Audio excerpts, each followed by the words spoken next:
হেরেও ঘরে ফিরছে না বাংলাদেশ। আগের ম্যাচ পর্যন্ত ছিল সমীকরণ, তবে এবার নেই সেই সমীকরণও। তবুও আরব আমিরাতেই থেকে যাচ্ছে টিম টাইগার, আর সেখানে আফগানিস্তানের বিপক্ষে মাঠে নামছে বাংলাদেশ ও আফগানিস্তানের ম্যাচ নিয়ে বিস্তারিত থাকছে প্রতিবেদনে। এশিয়া কাপ থেকে বিদায় নিলেও এখন ঘরে ফিরছে না বাংলাদেশ। টুর্নামেন্টে প্রত্যাশিত সাফল্য না পেলেও দলকে এখনই দেশে ফিরতে হচ্ছে না, কারণ সংযুক্ত আরব আমিরাতেই বসছে বাংলাদেশের পরবর্তী লড়াই।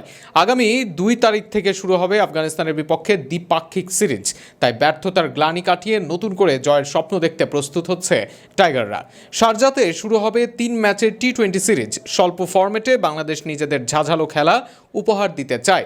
সাম্প্রতিক সময়ে আফগানিস্তান টি-20 ক্রিকেটের শক্ত প্রতিপক্ষ হিসেবে প্রতিষ্ঠিত। তাদের স্পিন আক্রমণ সবসময় বাংলাদেশের জন্য বড় চ্যালেঞ্জ হয়ে দাঁড়িয়েছে। তবে এবার দল আত্মবিশ্বাসী, ব্যাটিং ও বোলিং দুই বিভাগে উন্নত পারফরমেন্স দেখাতে চায় তারা। সিরিজের প্রথম ম্যাচে জয় দিয়ে শুরু করাই এখন দলের প্রধান লক্ষ্য। টি-20 সিরিজ শেষে শুরু হবে ওয়ানডে সিরিজ, যেখানে 3টি ম্যাচ খেলবে দুই দল।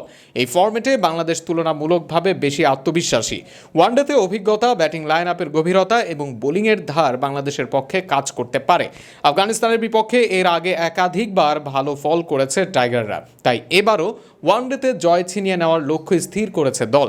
পুরো সিরিজ শেষ হবে আগামী 13 তারিখে, অর্থাৎ প্রায় 2 সপ্তাহ সংযুক্ত আরব আমিরাতেই অবস্থান করবে বাংলাদেশ দল। ব্যর্থ এশিয়া কাপের ক্ষত ভুলে নতুন উদ্যমে মাঠে নামার জন্য এটি বড় সুযোগ। ক্রিকেট প্রেমীরাও অপেক্ষা করছেন, এবার হয়তো আফগানিস্তানের বিপক্ষে জয় দিয়ে টাইগাররা হাসি ফিরিয়ে আনবে।